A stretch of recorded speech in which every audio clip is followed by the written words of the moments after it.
welcome back to my channel. So today I thought I would film a story time video because you guys seem to really like my paranormal experience story, and I have another one for you, so I'm going to share that with you today. The story I'm going to tell you guys about is about a pedophile. I feel like all my stories are super negative, and this is going to be another negative experience I had, but I find negative stories are always the interesting ones. Basically, I had an encounter with what I think was a pedophile. You guys can make that judgment after you have heard the story yourselves, but it was pretty scary. So I thought I'd share it with you guys here today. I hope this video also makes you guys a little bit more aware of stranger danger. I know in Australia it is like drilled into us in primary school, and it actually is a thing and it can happen, and I live in a pretty safe neighborhood and it happened to me. So let's just get into the video.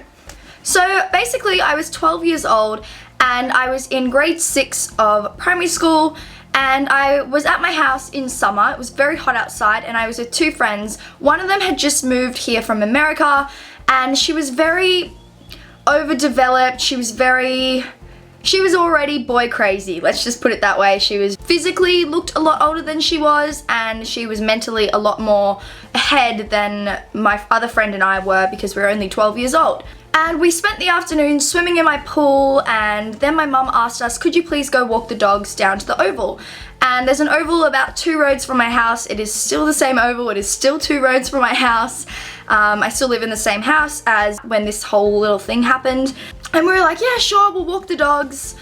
And I got changed and my other friend got changed. And the more mature friend, I'm gonna call her, Katie was her name, so I'll just call her Katie. I'm not gonna bother changing names and whatnot.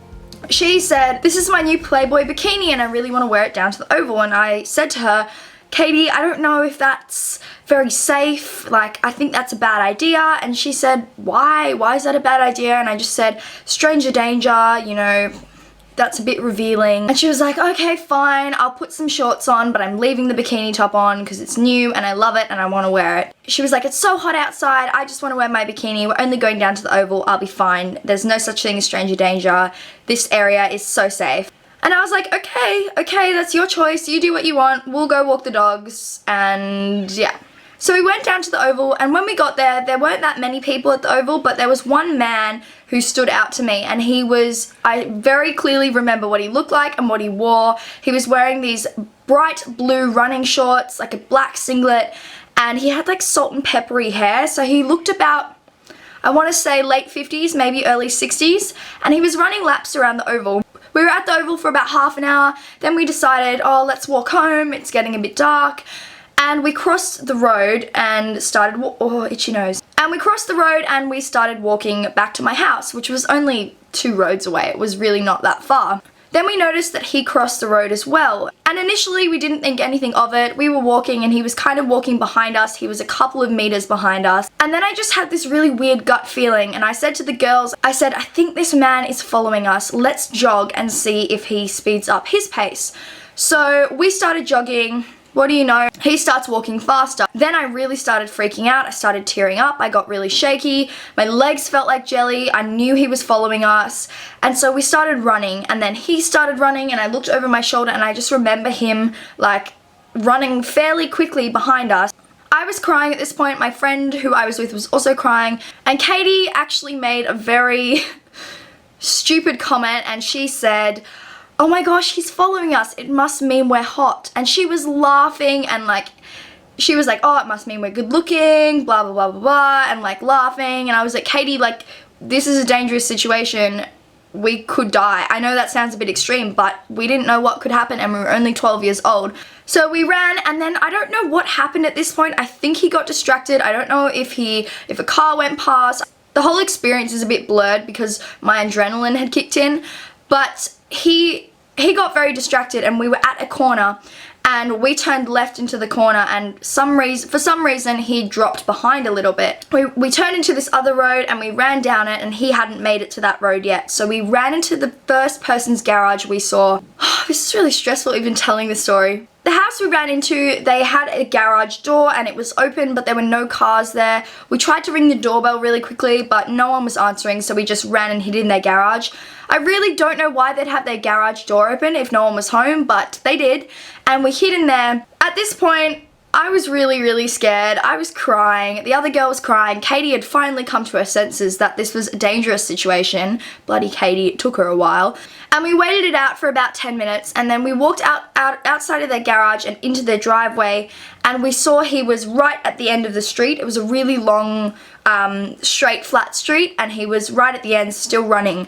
So we took this opportunity to run home and quickly tell my mum what had happened. So we ran back to my house and we told my mum, and she said, let's go back to the Oval. I want to see if he's there. Show me him if he's there. I want to, you know, she was quite worried as well. So we went back to the Oval with my mum, and he was running laps around the Oval as if nothing had ever happened. And it was so scary to think that obviously his intentions were bad. I don't know what could have happened to us if we hadn't thought ahead and we hadn't run and we hadn't hid.